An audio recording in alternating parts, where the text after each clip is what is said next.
अस्सलाम वालेकुम स्टूडेंट्स, हो आप सब ठीक होंगे। Welcome to our channel Knowledge Hunter. हमने स्टार्ट किया चैप्टर 7 एक्सरसाइज 7.1। 2 क्वेश्चन हो गए थे, अब करेंगे हम क्वेश्चन नंबर 3। सेम पैटर्न चल रहा है, 3 स्टेप करने हैं आपने। क्वेश्चन नंबर 3 हमारे पास गिवन है 3 plus 6 plus 9 plus 2 3n into n plus 1 यहाँ पर plus 3n is equal two divided by 2।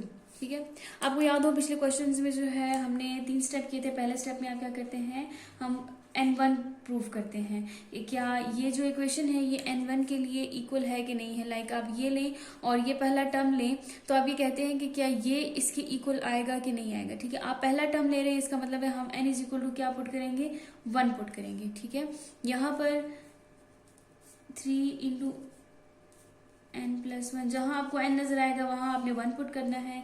3 is equal to 3 into 1 plus 1 divided by 2, 3 इंटू 3 और यहाँ आ जाएगा 2/2।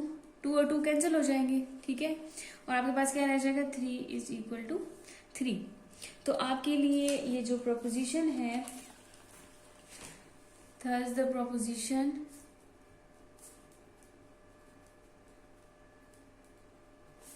Is true for n is equal to 1। ठीक है, अब आपका जो कितने सारे आपको वैल्यूज गिवन होते हैं तो आप एक एक के लिए ये फाइंड नहीं कर सकते कि आप n को फिर 2 पुट करें, फिर 3 पुट करें, फिर 4 पुट करें।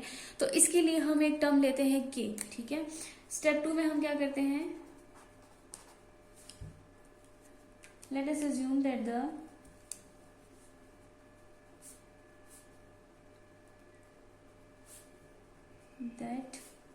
the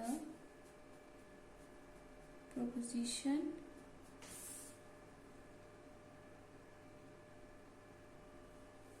is position n is equal to k। ठीक है, आपके पास जो प्रपोजिशन है वो आता है is true for n is equal to k।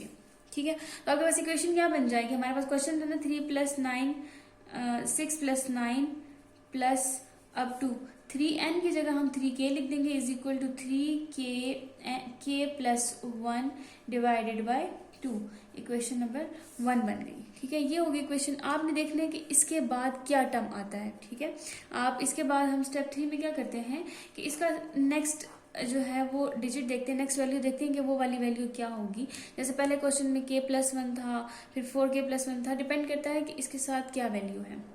ठीक है, अब यहाँ हम क्या करेंगे, स्टेप 3 में let n is equal to k plus 1। ठीक है, तो आपके पास ये इक्वेशन कैसे बनेगी, 3 इंटू k प्लस 1 बन जाएगी। ठीक है, आप यहाँ पर जो n है, ये जो आपके पास ये वाली इक्वेशन है, यहाँ पर आप क्या लिख देंगे, 3k और इसके बाद वाला टर्म क्या होगा, 3k प्लस 1। ठीक है, अब हम ये यहाँ इसमें पुट कर देंगे add 3 into K plus 1 on both side. ठीक है, हमारे पास इक्वेशन बन जाएगी 3 plus 6 plus 9 plus up to 3k plus 1 is equal to 3k into K plus 1 divided by 2 plus 3k plus 1। ठीक है, हमें इससे कोई वो नहीं है, लेना देना नहीं है, हम इसको ले लेंगे यहाँ से।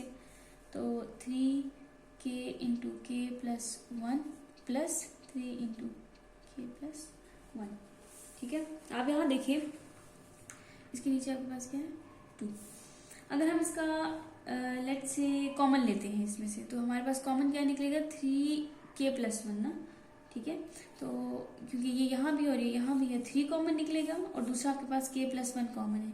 k प्लस 1 आपने कॉमन ले लिया तो क्या रह जाएगा, सिर्फ आपके पास k रह जाएगा यहाँ पर डिवाइडेड बाई 2 और यहाँ आपके पास ये सब कुछ बाहर निकल गया तो यहाँ 1 रह जाएगा। क्लियर है यहाँ तक। फिर इसके बाद देखें कि अगर हम एलसीएम लेते हैं इसका, 3 इंटू के प्लस 1। ठीक है, तो इसका एलसीएम हमने लिया 2, यहाँ पर तो k आएगा और यहाँ पर 2 आएगा। ठीक है, 3 इंटू के प्लस 1, इस 2 2 को हम 1+1 करके लिख देते हैं, ठीक है, डिवाइडेड बाई 2। अब आप देखिए इस k+1 को और इस k+1 को इसकी जगह अगर हम n पुट कर दें, रिप्लेसिंग k+1 विद n, तो 3 k+1 की जगह n into k+1 n + 1 divided by 2, ठीक है। तो आपके ये वाला टर्म देखें इसके इक्वल है कि नहीं, सही है। तो हमारे पास क्या कहेंगे कि हम क्या कहेंगे कि ये जो रिप्लेस करने से k को जब हमने रिप्लेस किया k+1 को जब हमने n से रिप्लेस किया तो हमारे पास वही आंसर आया जो हमारे पास इक्वेशन 1 में गिवन था, ठीक है। ये तो हमारे पास क्वेश्चन नंबर 3। क्वेश्चन नंबर 4 में भी सही सेम स्टेप है, ठीक है। इसको स्टार्ट करते हैं स्टेप 1 से।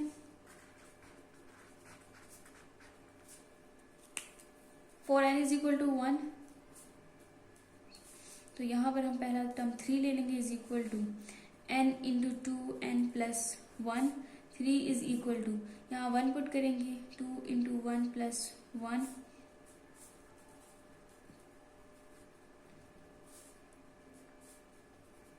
को 1 से मल्टीप्लाई कर दें तो आपके पास 3 आ जाएगा। Thus the proposition is true for n is equal to 1, ठीक है। सेम स्टेप 2 क्या ले लेंगे, हम एज्यूम करेंगे कि n जो है वो k के इक्वल है, तो इक्वेशन हमारे पास क्या बन जाएगी, 3 + 7 + 11 up to 4k - 1 is equal to k into 2k + 1। Equation number 2 बन गई, ये हमारे पास इक्वेशन नंबर 1 होगी, ठीक है। अब हम क्या करेंगे, स्टेप 3 करना है क्योंकि हमें इसके बाद वाला टर्म फाइंड करना है। तो स्टेप 3 में हम क्या करते हैं, n को इक्वल ले लेते हैं k+1 के। अगर हम इसमें k+1 पुट करते हैं 4, ठीक है, और इसमें 4n की जगह n की क्या वैल्यू है, k+1 - 1। 4 को अंदर मल्टीप्लाई करें तो 4k + 4 - 1 4k + 3। तो इसके बाद वाला टर्म हमारे पास क्या है, 4k + 3 है, ठीक है। हम ये क्या करेंगे, ऐड कर देंगे 4k + 3 ऑन बोथ साइड, ठीक है। 3 + 7 + 11 4k - 1, और दूसरा हमने क्या ऐड करना है, 4k + 3 is equal to k into 2k + 1, और प्लस हमने करना है 4k + 3 को। अब हमारा बाकी क्वेश्चन से कोई से रुकावट नहीं है, हम इसको उठा लेते हैं यहाँ से, k into 2k + 1 plus 4k + 3। अब इसको हम अंदर मल्टीप्लाई करेंगे तो ये बन जाएगा 2k² plus k plus 4k + 3। दोनों प्लस होते हैं, प्लस कर देंगे हम इनको, 2k² प्लस 5k + 3। अब हमने फैक्टराइजेशन करनी है। फैक्टराइजेशन ऐसे करनी है कि 2k को 3 से मल्टीप्लाई करें तो 6² आता है, 6k²। हमें तो ऐसे नंबर लेने जिनके प्लस माइनस से 5 आए और मल्टीप्लाई करने से हमारे पास 6 आए। हमारे पास दो सेम टर्म 2 और 3 ही हैं। 2k² is equal two plus 2k + 3k, इन दोनों को प्लस करें तो 5 क्या आता है, और अगर मल्टीप्लाई करें तो हमारे पास 6 आता है, ठीक है। 2k कॉमन निकल आएगा तो k + 1 रह जाएगा, और यहाँ से 3 कॉमन निकल आएगा तो 3k + 1। अब हम k + 1 को कॉमन ले लेते हैं तो हमारे पास आ जाएगा 2k + 3, ठीक है। अब हम क्या करेंगे, इसको स्प्लिट करते हैं, k + 1 2k 2 + 1, ठीक है। 2 + 1 3 होता है, तो हमने इसको सिर्फ स्प्लिट किया है। अब हम यहाँ क्या करेंगे, अरेंज करते हैं, इसको रिप्लेस करेंगे। हम k + 1 को किससे रिप्लेस करेंगे, n से रिप्लेस करेंगे। यहाँ भी n, सॉरी पहले हम इधर से कॉमन लेंगे, k + 1 इंटू 2 कॉमन लिया हमने यहाँ से, तो क्या बच जाएगा, k + 1 + 1, ठीक है। अब हम क्या करेंगे, रिप्लेसिंग k + 1 विद n, तो यहाँ आ जाएगा n इंटू 2n + 1। तो ये टर्म आप देखें, ये टर्म इसके इक्वल है, ठीक है।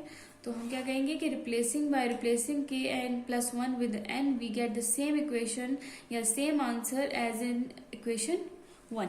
ये था हमारे पास इसका क्वेश्चन नंबर 5।